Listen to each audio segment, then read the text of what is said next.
York Mets Nation, and welcome to the Bat Cave. I'm your host, the Bat Frie, Kenny Fry. I know I usually do this Wednesday mornings, 10 a.m., but, holidays, everybody's a little bit busy. I'm busy, you're busy, everybody's busy. Figured to hop on tonight real quick. Quick episode before I have to go to work. Talking a little bit of Mets baseball and what's happened over the last week or so. A lot to talk about. Well, big stuff to talk about. Not a whole lot to really speak of substance-wise. Just some stuff that happened and didn't go the Mets' way. So it is what it is. But we have a comment here real quick. Yeah, there he is. Yuki Matsui, who, again, that's another person the Mets kind of missed out on. I don't know if they're really hot on Yuki Matsui or not, but that's somebody that a high-end reliever coming over from Japan. I was really hoping the Mets would have taken a shot at, but they did not. And but he did sign somewhere else. Yuki says, "I'm getting worried. We can't get anyone." Council said no. Yamamoto said no. New player of baseball operations, a new rookie manager. God bless us. We need some luck. You know what? It's not only luck. So the team underperformed last year, Yuki. So if they perform up to what they're capable of, how they're able to play, they're going to be a decent team, and they're not going to be a world beater. Not be a team that's going to win 100 games.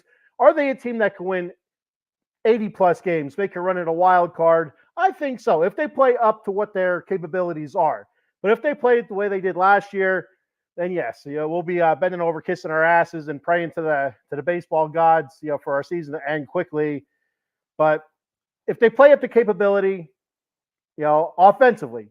Now, when we look at the pitching staff, I mean, it's like I don't know, slim pickings, man, slim pickings, and it's been a rough go so far, and it's almost like anybody with a 4+ ERA, the Mets have been kind of grabbing, whether that's the bullpen or the starting rotation, or even guys that the Mets are even remotely interested in.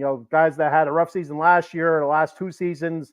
Let's hope that they can pull in and maybe have a bounce back. I mean, that's a lot of maybes, but you never know. You never know. That's why they play the games, but it's not looking good pitching wise. Eileen, good evening, Eileen. Not morning, evening. No hump day, thirsty Thursday in full effect here. Eileen says, I love a good Bat Frie show, but you had to just pick the one time the Jets are on in Thursday Night Football. Well, it's going to be a quick episode if that's any consolation there. And the Jets are playing the Browns right now. I thought I read something that the Jets put Aaron Rodgers on the active roster against his wishes. So I don't know. Does that mean that there's some sort of tension there? I don't know. Eileen says, Merry Christmas, Happy New Year. While I'm at it, Merry Christmas. I hope everybody out there in New York Mets land and any kind of baseball landscape or sports landscape had a great Christmas and also a Happy New Year.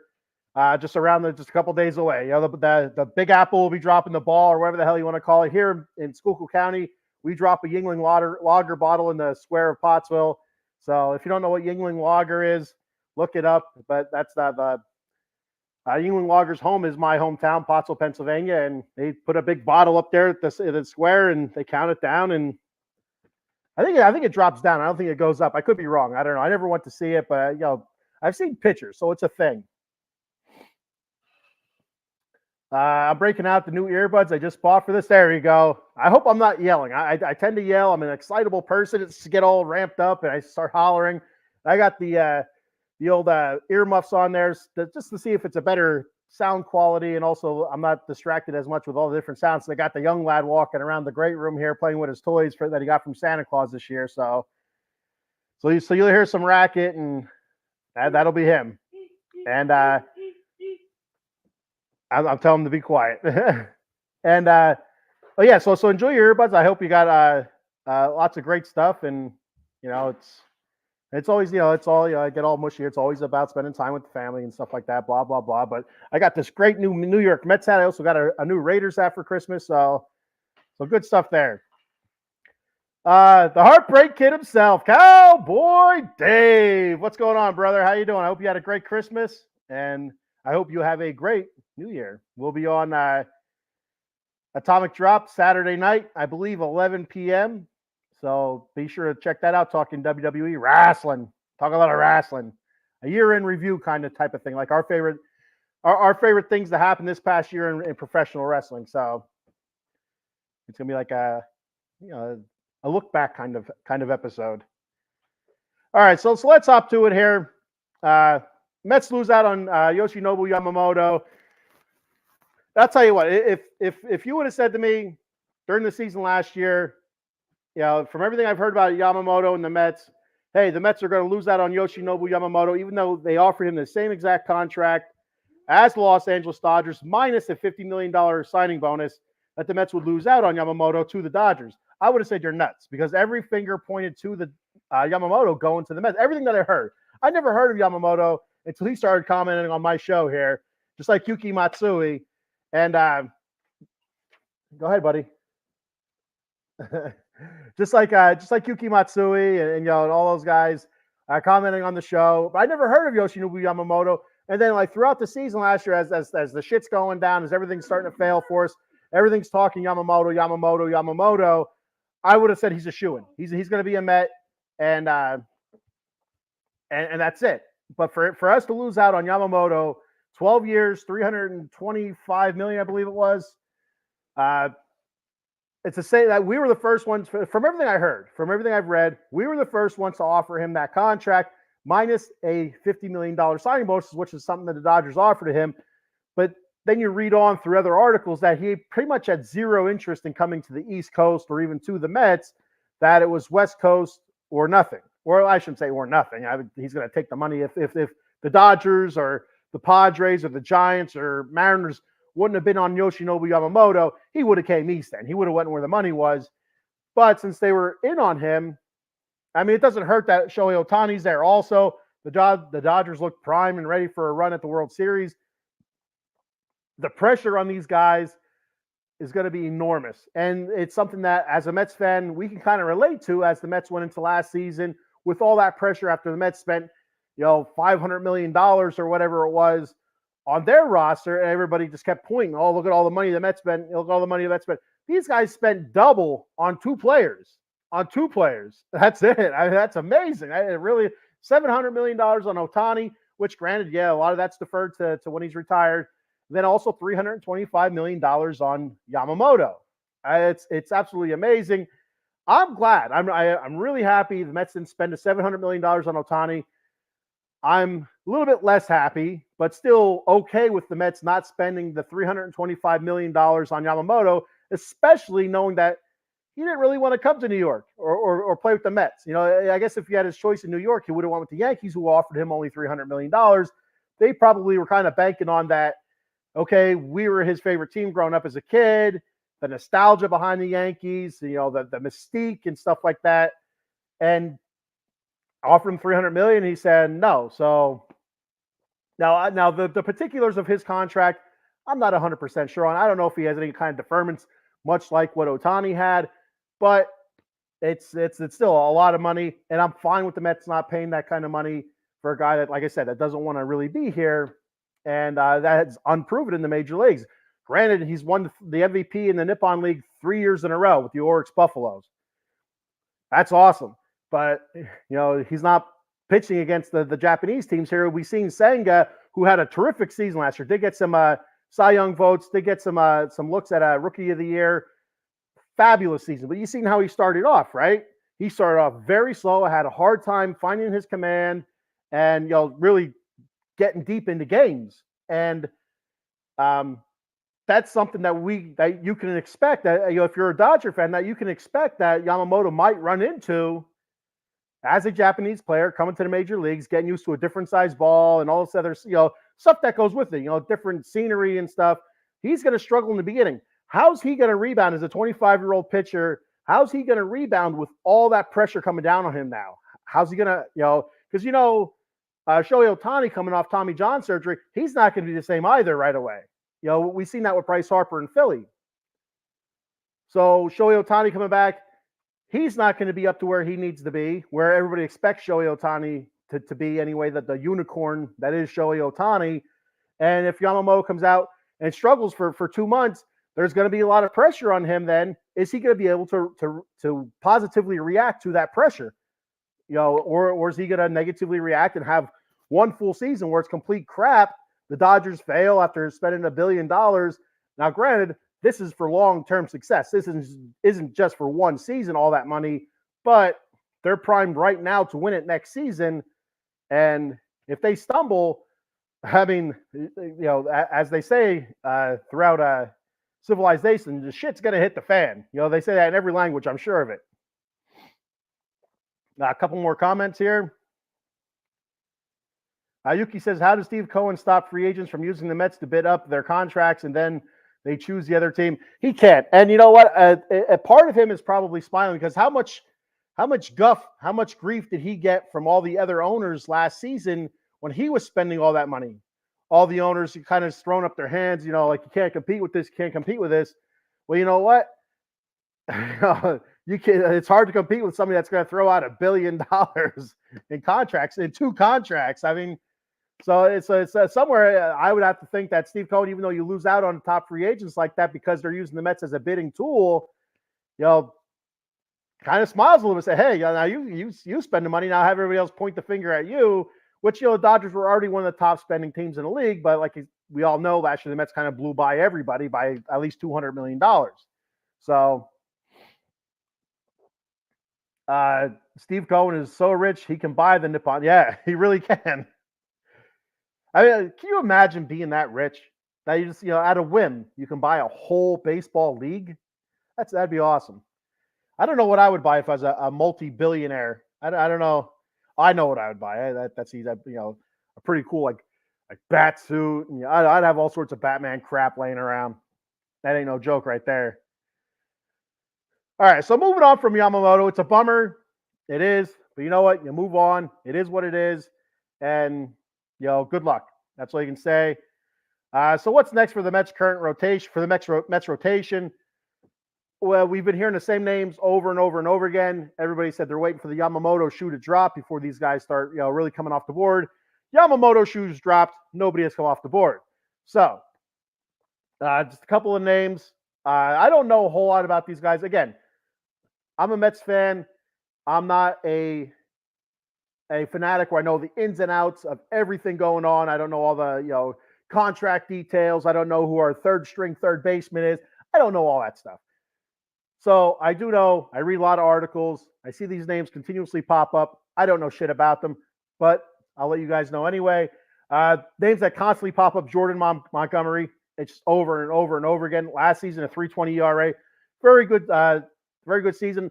From articles that I've read recently, the Mets are not interested in Jordan Montgomery, so I don't know what that means. That could be just them, playing a different hand. Like, hey, we're not interested in him. He gets like a $10 million contract for one season from somebody else, and the Mets slide over a $20 million bill or something and say, here you go, buddy, come on over here. I don't know. That could be them playing on somebody else. Who knows? Blake Snell, from what I understand, wants a lot of money. A lot of money. And if I'm the Mets, I say no, thank you. Granted, 2 Cy Young awards. I think that's back to back. If I'm wrong or whatever, just let me know. But I believe his Cy Youngs are back to back. Last year, 2.25 ERA. Like I said, won the Cy Young with the Padres, and maybe they're not back to back. It doesn't matter if he has 2 Cy Youngs. It doesn't matter if they're back to back. And so he wants a lot of money. So if I'm the Mets, I take a pass on him. Great pitcher, but he's pricing himself higher than I think what his value may be from everything I've read. Again, I'm not a financier, financial whiz, baseball contract guy. That's what I've been reading. One guy I want the Mets to really go after, since they lost out on the Japanese Yamamoto, go after the other Japanese guy, Shota Imanaga. He's the guy that, from everything I've read, again, reading, it leads to all sorts of stuff. Shota Imanaga is on the same level, if not a little bit ahead of where Kodai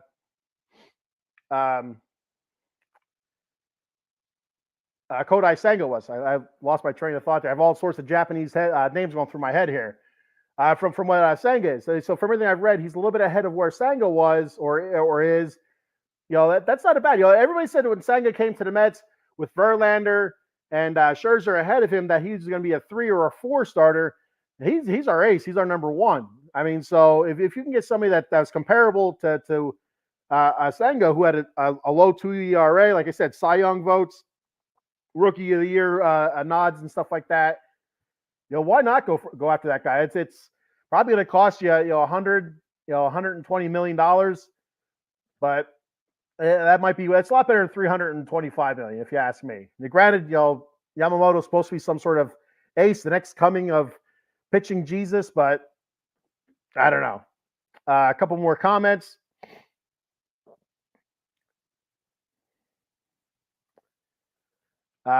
Yuki says, we need to trade Pete Alonso to Seattle for pitcher Logan Gilbert. I'm not for that at all, Yuki. I say you keep Pete Alonso, but again, if you're able to get a good haul, a respectable haul, then maybe, but I mean, it's just so hard to replace a guy that's beloved, first off, in the city, and two, that's just the production, the numbers, power production, stuff like that. That's hard to, very, very hard to replace. And I'm not for trading Pete Alonso at all.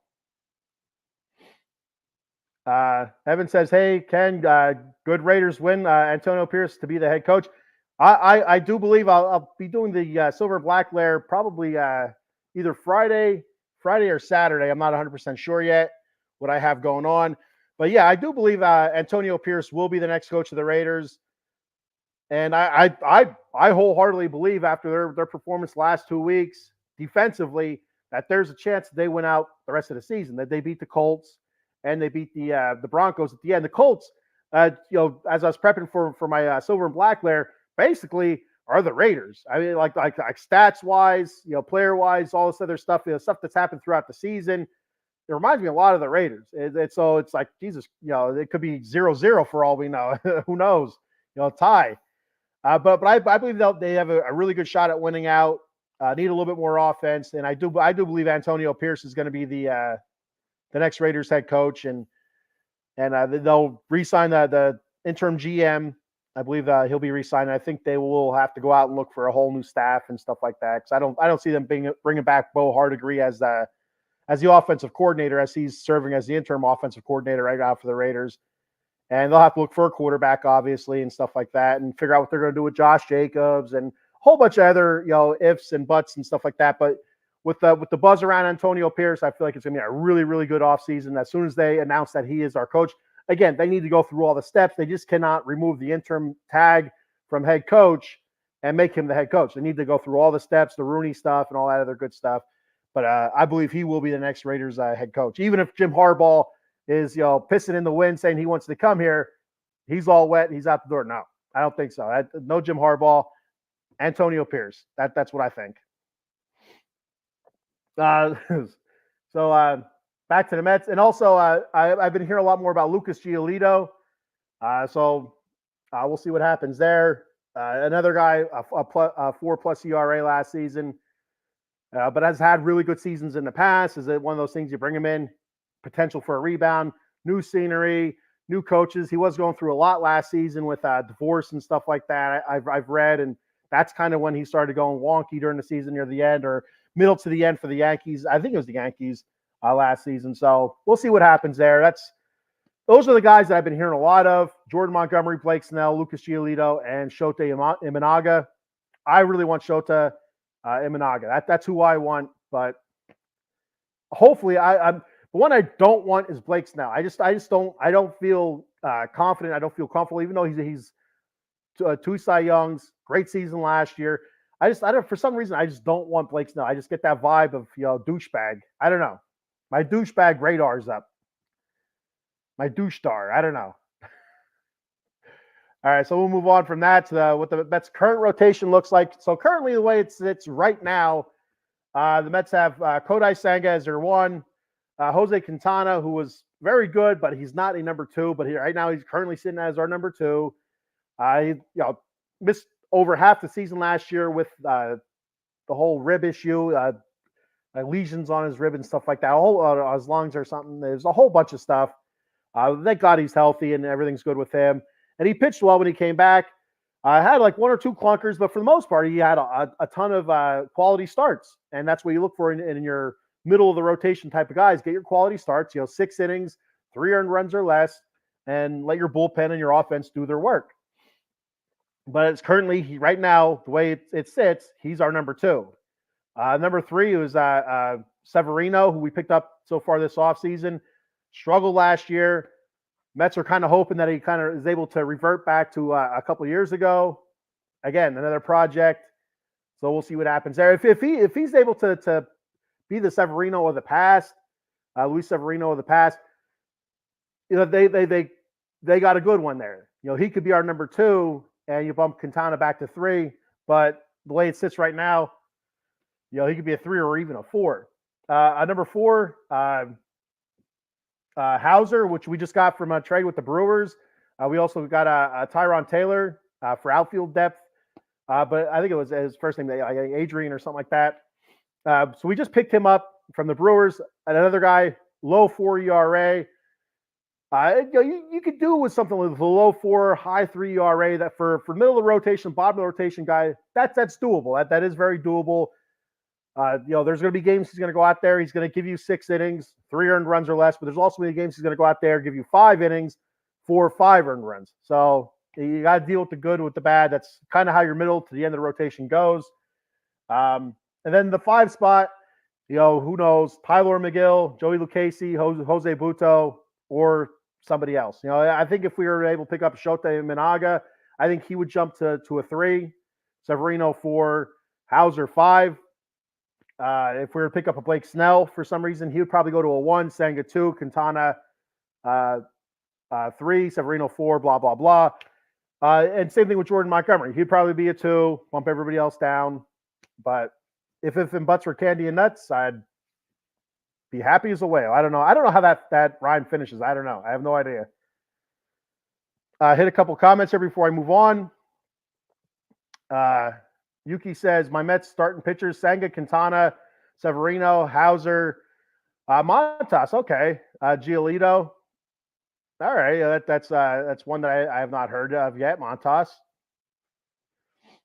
Maybe they should try to get Jordan Montgomery. I don't know anything about Jordan Montgomery and again, either way, I don't know a whole lot about him.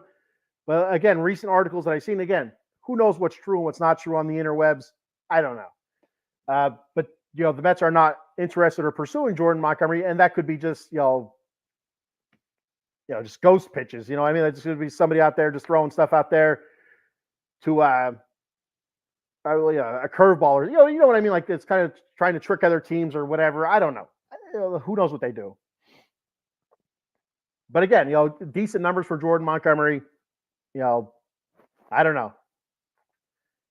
Yuki says, vote. We tried to get Trevor Bauer or Domingo Herman from or Luis Urias. Well, so from what I read again, Mets no interest in Trevor Bauer, which I'd be totally fine with. The dude's a freak in the bedroom, whatever. I don't give a shit. He's been cleared. It's been proven that the accusers or ers. I'm not sure if it was multiple. I think it was multiple. Weren't fully truthful. I'm sure the dude had some sort of skeletons in the closet, though, because there was some weird shit that he was into. But so somebody's going to sign him somewhere along the season. I think somebody's going to sign him, whether it's before the season starts or halfway through the season. I'm not sure. Herman, I think that's another guy that had issues last year, right? With the Yankees. Was he suspended or cut or something like that with spousal abuse? And maybe that's why you're bringing it all up. I don't know. And Luis Urias, I'm not sure. Well, he was with the Dodgers last year, right? And he also had some issues. So these guys could come very cheap. They're very good pitchers. And they could come cheap because they all have some sort of character issue. But when you bring somebody in with character issue, then you have a fan base kind of turn on you a little bit until those guys go out there and pitch well that everybody wants to hug them and love them. Who knows? I don't give a shit what they got going on personally. Especially like I said, Trevor Bauer. So some weird shit in the bedroom I don't care about. It was proven that these women were not telling the truth. So I kind of give him a pass. Just keep your freaky shit to a minimum. That's what I say. Now Domingo Herman, I think it was spousal abuse or some sort of abuse or whatever. That stuff was kind of ongoing yet from everything I heard, and Urias as well. Eileen says if Severino could stay healthy and be the old version of himself, he would be pretty good. Yeah, and that's what I think that's what the Mets are hoping for. Change of scenery, different coaches, and all that stuff. Maybe he's able to recapture what he was before, and then you have a very good pitcher there. Maybe you look for him longer term. She loved. So who did he play for? The White Sox. For some reason, I feel like he played for the White Sox, but I'm not 100% sure. Jordan Montgomery. Frankie Montas was a Yankee too, but he got injured last year and was a waste. Oh. And Herman, right? He's the one that had some legal issues last year as well. Correct? Was he the one that pitched the no hitter? Was that him? And then like a couple months, like a month later, is when he got in hot water. I think that was him. I could be wrong. All right, so moving on from that. Also, I was reading some stuff that the Mets are looking to add another bat. Some names that came up there. Of course, we're still hearing the names of Justin Turner. Who knows what's going on with him? At 37, 38 years old, whatever he is. Definitely on the back half of his career. What does he have left in the tank to give you as a DH and as a potential fill-in or somebody to give the guys a break at third base or kind of just like a rotation at third base. I do still think he can play some defense. I'm not sure how much he played third base last year with Boston, but I'm sure he played a little bit. But I think he was mostly a DH. I could be wrong. Who the hell knows? I'm not a Boston fan. I don't know. I've also started hearing stuff about JD Martinez as he opted out of his last year of his contract. So he's out there, and he's had some terrific seasons, including last year. A little bit of a resurgence for him last season. I think he had 30+ home runs, and there was somebody else I seen today as well from the Marlins. I can't think of his name. He was one that opted out too of his contract. See, that's why I write stuff down because I can't remember anything. Eileen says Jordan Montgomery was a Yankee, but then they traded him to the Cardinals for Harrison Bader. And Herman had no hitter, but then that was a drunk. Yeah. Well, did he have some sort of like spousal abuse or something like that with hitting women? Something like that. Was that him? I'm not sure if I'm just thinking of the dude from the Dodgers, Urias.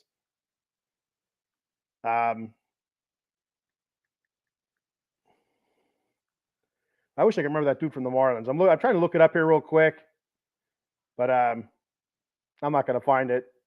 And this is just a waste of me looking at my phone, trying to do research here real quick. It's not good for podcasting. It's not good for anybody.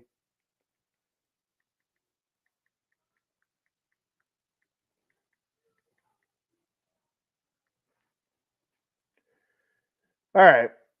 I'm just going to skip it. Yeah, I don't know. I can't think of his name. It doesn't matter.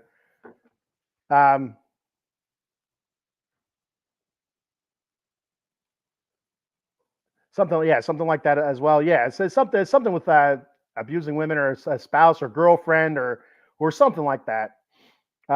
Yuki says Herman was a drunk skunk and wrecked the Yankees clubhouse. Yes, thank you, Eileen, to save the day. Jorge Soler. I wanted to write it down. I should have wrote it down. Like, no, I'll remember Soler. Again, I forgot. Yeah, so Jorge Soler. I read today there was reports that he opted out of his last year of his contract. He signed a 3-year deal back in I think his 21 or 22, and he opted out this year. He opted out his final year of the contract, so now he's a free agent. So you have JD Martinez out there, Jorge Soler, Justin Turner. Me personally, I don't know why not go for Soler or Martinez. They seem like really big bats as your DH, but again, it's going to cost you a lot of cheddar. The same thing with Rhys Hoskins. I've been saying Rhys Hoskins, that way he can kind of platoon with Pete Alonso at first base and also play DH. Those guys can kind of rotate back and forth, keep Pete healthy, which Pete is always healthy. He's a damn machine, and Rhys Hoskins can slowly come back from his ACL injury. But I haven't heard a whole lot on Rhys Hoskins recently, so I'm not really sure what's going on there. So that's the couple rumors I heard about New York Mets and hitting, bats and fielding and stuff like that.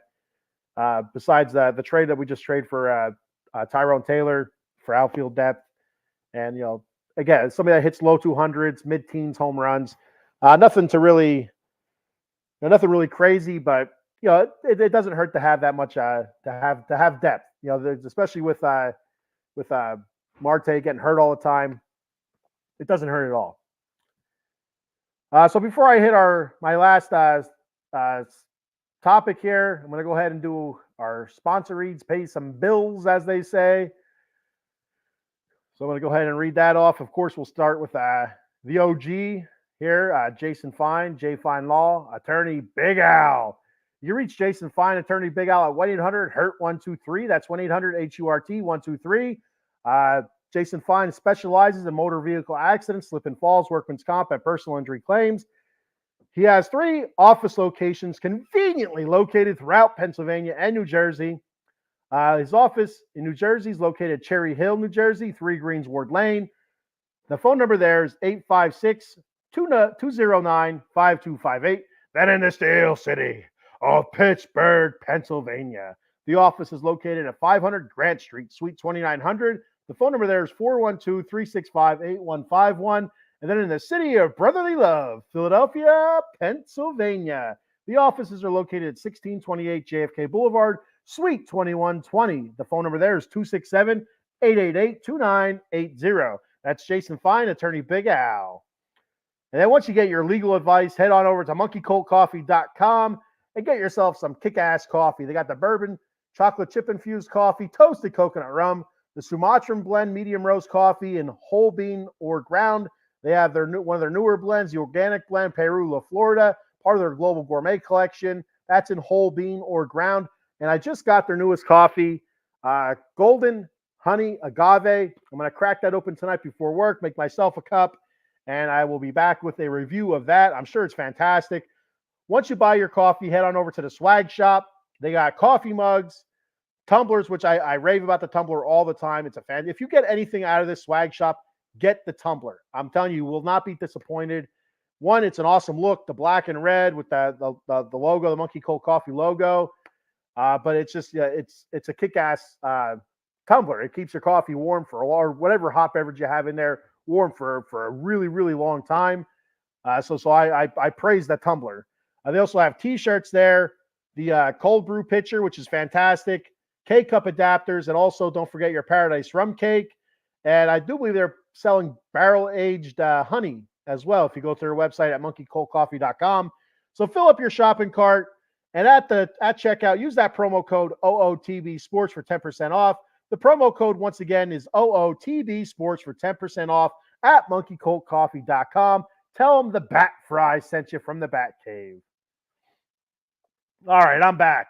So finally, our last topic is, of course, a top 10 list. And today is National Chocoholic Day. So it's going to be top 10 chocolate type stuff that I enjoy. My favorite chocolate stuff. If you have a top 3, top 5, top 10, shoot them out there real quick. I'm going to go ahead and ring these off. So number 10 of my favorite chocolate indulgences. Number 10 is Tootsie Rolls. I love Tootsie Rolls. I love the chocolate Tootsie Rolls. I also like the other varieties as well, like the vanilla and all the fruity tooty Tootsie Rolls. But the chocolate Tootsie Rolls, the OG Tootsie Roll, fantastic. Love them. I'm not a big fan of the Tootsie Pop, but I like the Tootsie Roll. I also like to dance the Tootsie Roll. Yeah, maybe one day I'll have to demonstrate. Milky Way. I love the Milky Way bar. The Midnight Milky Way are my favorites. The dark chocolate and like the marshmallowy kind of. It's not nougat. It's like I guess it is like a marshmallow. That's fantastic. But even the regular Milky Way is really good. Number 8, syrup, chocolate syrup. Now, preferably for me, Hershey's chocolate syrup. Me being a Hershey guy, I've been there 10 million times this past fall and early winter now.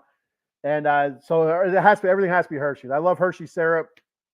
It goes on anything. Ice cream, cake, chocolate milk, your arm, whatever. Lick it off your fingers. It's all good. Nobody will judge you as long as you're by yourself. Number 7, chocolate ice cream. Of course, chocolate ice cream. Everybody loves chocolate ice cream. I'm a chocolate peanut butter cup kind of guy, so that's the kind of ice cream I like. Number 6, chocolate cake. So many different varieties. You could have, your chocolate cake with like a cream cheese icing. You go chocolate icing, peanut butter icing on your chocolate cake, whatever. Yeah, endless possibilities there. Number 5, my favorite candy bar growing up is Snickers. I've loved Snickers bar ever since I was a little kid. Number 4, again, I just can kind of lump this in with chocolate syrup, but I'm not going to. Number 4 is chocolate milk, and preferably, this is a local thing, Gears chocolate milk. Love the Gears chocolate milk. The way whatever their secret ingredients are, I don't know. I'm sure it's probably not a secret, but I don't know what it is, so it's a secret to me. But I love the Gears chocolate milk. It's awesome. So if you're ever in Schuylkill County or close to Schuylkill County in Pennsylvania, you have to find Gears chocolate milk. You will not be disappointed. Number 3, the peanut butter cup. Everybody loves peanut butter cups. Everybody. Number 2, the Hershey Kiss. Just simple, a little, drop of chocolate. If a chocolate elf came over and squatted down and took a crap on your desk, that's a Hershey Kiss right there. Gave you a little kiss. That's a Hershey Kiss. And then number 1, my favorite chocolate indulgence, Hershey bar. Hershey, regular Hershey bar or Hershey with almonds. Love them. Absolutely love them. Eat them all day. That's why I'm a fat ass. So that's my top 10 chocolate indulgences for National Chocoholic Day. We have a couple comments here. Let's see what we got going on before I go to work. All right. We got Eileen saying, "Ooh, Milky Way." Yeah. And here's one I'm not a big fan. I don't like Three Musketeers. It's whatever the hell that is in the middle. I don't know if it's nougat. I don't know what it is. It's airy. They had the commercials are the Three Musketeers floating away and stuff like that. I'm not a big Three Musketeer fan, but that's you. You do you. That's what I say. Yuki says Mets need a clubhouse leader. I vote we get a veteran. Your thoughts on a trade for J-Ram or Machado or Bregman? I would probably go more Bregman. I'm not sure what kind of leader Machado is. He's had many instances in the past. It's shown that he can be immature. Fantastic baseball player though. So, but he's shown so many different times in the past that he can be immature and kind of douchey. But I'd be cool with Bregman. Mike Trout, you're gonna have to give up a lot for Mike Trout, but I wouldn't be surprised if somebody made a play for Mike Trout in the next year or two, especially with new regime coming into the Angels and no more Ohtani. You don't see any kind of upside to the Angels right now, and he's signed for such a long time. And what better way to turn your franchise around than get a whole bunch of prospects and stuff like that from another team? So it wouldn't surprise me if somebody did trade for Mike Trout. I am not a chocolate mint person. I do not like chocolate mint. I hate chocolate mint. I don't hate chocolate mint as much as I hate raspberries, but I mean raspberry anything. I can't stand raspberries. Yeah, I don't know if I ever said this on here. So to me, a raspberry is like a strawberry and a blackberry. Went out to the bar. They both got drunk. They had a one-night stand. Then 9 months later, strawberry gave birth to a raspberry, and they're like, "Oh my God, it's an abomination." That's what a raspberry is to me. Anybody that tells you any difference, wrong. Yuki says, "I hate Almond Joy as a kid, but love them as an adult." And same here. I don't know what it is. I enjoy Almond Joy. The only thing that pisses me off is it got that one almond in top. Like, well, you can fit another almond there.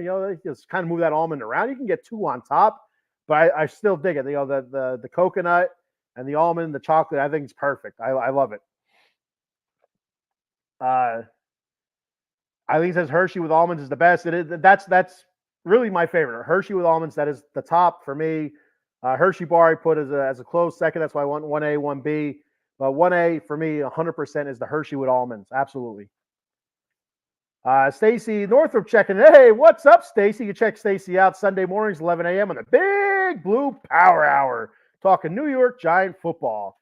Thanks for checking the shot. I hope you had a Merry Christmas, Stacy. She also says, "I love mint chocolate chip. My husband got me some Thin Mint candy canes." See, that's the. So I'm kind of talking out of both sides of my mouth here. I said I hate mint, like chocolate mint stuff, but Girl Scout cookies, the thin mints. I'm like the cookie monster with that. That's all over my face and in my beard. But yeah, like my kids, my wife, they like the chocolate chip mint stuff and mint. It's just even candy canes. I could do that. I could do the candy because I did get some Hershey's. I think it was mint chocolate candy canes or whatever because they're green, brown, and white swirls, and I believe it's mint and chocolate. They're really good. I do enjoy those. So I'm kind of taking a step back from the whole I hate mint, and chocolate kind of thing. I don't like mint chocolate chip ice cream. I don't like, just anything like with you get some chocolate, there's a big pile of green in it, that's mint. I don't like that. All right, so that's all I have for today. Thank you for checking the show out. I appreciate it very much. Thank you for the comments. I know it's not my usual time, so that's why I'm very, very happy everybody is able to check the show out and comment. If you're watching, feel free to comment. Don't be afraid. There is no stupid questions. Look at me. I'm out there. I'm spewing all sorts of nonsense. Not knowing this, not knowing that. I'm just here to have fun, talk Mets. I love the Mets. So, got another comment here. So if you're watching, don't be afraid to comment. Even if it's something that you think is stupid, put it out there. I'll read it, and if I think it's way off base, I won't even put it up. I'm lying. I'll put it up. I'll put everything up. So. Happy New Year to you too, Yuki Matsui, and congratulations on your new contract. We'll see who you come back as next year.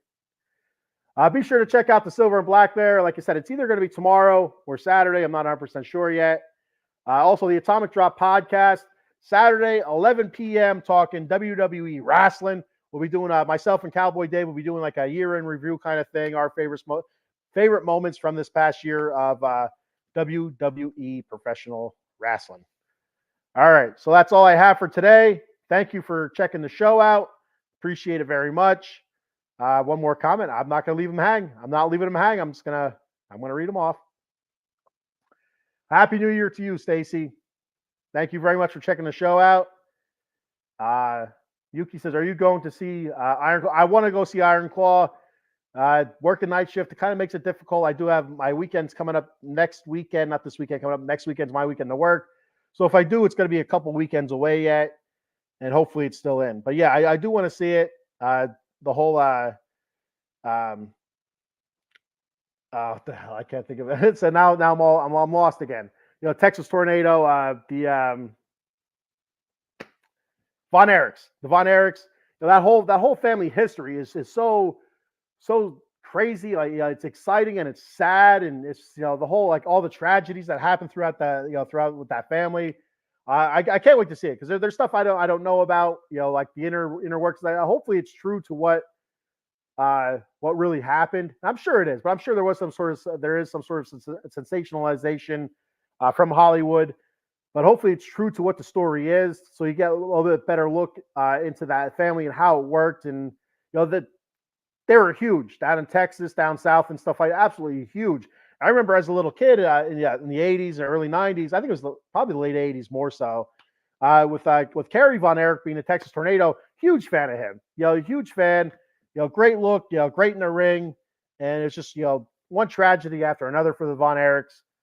Very, very sad. So everything I've read, it's gotten great reviews. So Von Erich, yeah, I remember. It took me a second. I'm thinking I can remember Kerry, Texas Tornado. I'm like, what the hell are their last names? That's how things go. It takes a while. The hamster, he takes a break, halfway through the episode, and then he gets back on the wheel. Things start going again. All right. Thank you for checking the show out. I'm gonna hit the road now. I'll talk to you guys later. Like I said, Silver and Black Lair, Friday, Saturday, one of those 2 days. You'll see it pop up in the YouTube, and you'll get a notification. Follow us, Facebook, YouTube, Twitter, Twitch, Instagram, TikTok. Hit that notification bell. Please subscribe, follow, all that good stuff. And I'll talk to you guys later. Bye. Let's go Mets.